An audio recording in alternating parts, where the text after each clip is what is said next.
Materi hari ini tentang korelasi dan regresi.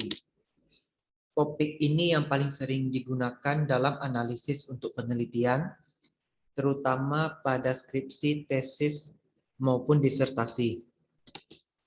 Korelasi digunakan untuk mengukur hubungan antar variabel, sedangkan regresi untuk mengukur pengaruh variabel bebas terhadap variabel terikat. Bahan ajar memuat rumus-rumus yang digunakan. Sedangkan untuk tahap 1 sampai 6 pengujian juga sudah dijelaskan pada bahan ajar. Kita mulai langsung ke cara menghitungnya. Pada kasus ini ingin mengukur pengaruh variabel X terhadap Y dengan 5 buah sampel yang tersaji. Totalkan X dan Y dapatnya 30 dan 80. Hitung X kuadrat. Lalu totalkan ke bawah dapatnya 196. Isi Y kuadrat dan XY juga. Hitung nilai B dan A sesuai dengan rumus yang tersaji. Kemudian hitung nilai standard error of estimate atau SE. Hitung juga nilai SB. Kemudian hitung nilai T statistiknya. Untuk mengetahui nilai T table atau T critical, gunakan bantuan tabel T dengan DF N-2. Kemudian lihat ada nilai SE lagi di bawahnya. Ini sama saja dengan SE yang di atas ini, tapi dengan rumus yang berbeda. Silakan pilih cara yang paling mudah menurut Anda. Hasilnya pasti sama. Tetapi untuk mendapatkan SE ini yang paling bawah, harus menghitung nilai Y yang diprediksi atau Y topi. Persamaan regresi sederhana adalah Y sama dengan A tambah BX.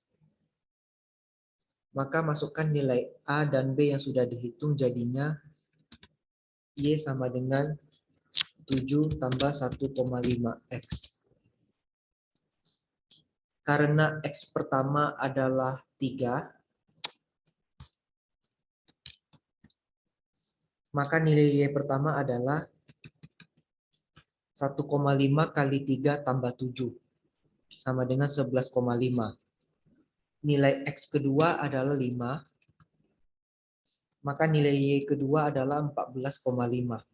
Lanjutkan hingga ke bawah.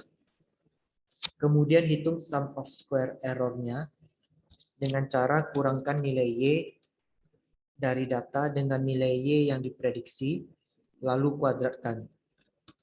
11 kurang 11,5, kuadratkan hasilnya 0,25. Lanjutkan hingga ke bawah, lalu jumlahkan dapatnya 4. Barulah nilai SE yang paling bawah ini bisa dihitung. Kita kembali ke nilai T hitung yang sudah didapatkan, 5,196. Setelah dapat nilai T table untuk dua sisi, yakni 3,182,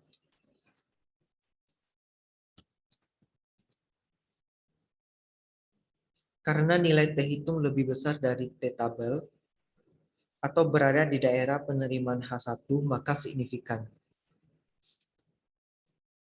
Untuk uji sisi kiri dengan T tabel min 2,353, karena T hitung berada di daerah penerimaan H0, maka tidak signifikan.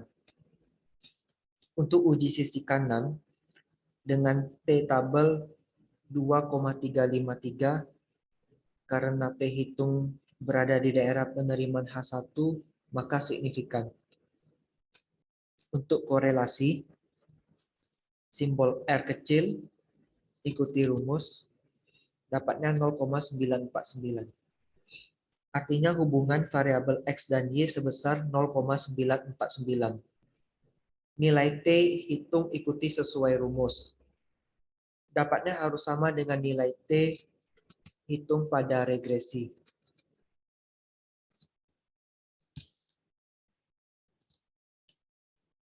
Ini syarat khusus regresi linier sederhana, tetapi tidak berlaku pada regresi linier berganda. Untuk T-tabel dengan syarat DF sama dengan N kurang 2 juga. Sedangkan untuk R kuadrat, tinggal kuadratkan nilai R kecil, yakni 0,949 kuadrat hasilnya 0,9. Artinya variabel X mempengaruhi variabel Y sebesar 90%, sedangkan sisanya 10% dipengaruhi faktor lain. Untuk cara baca lainnya lebih jelas pada bahan ajar. Perhatikan kurva ini. Titik biru adalah data aktual, sedangkan garis hitam ini adalah persamaan regresi Y sama dengan 7 tambah 1,5X. Perhatikan garis regresi tidak pernah berada di bawah titik terendah atau di atas titik tertinggi. Karena pada dasarnya garis regresi itu adalah rata-rata dari data observasi, maka akan selalu berada di tengah data.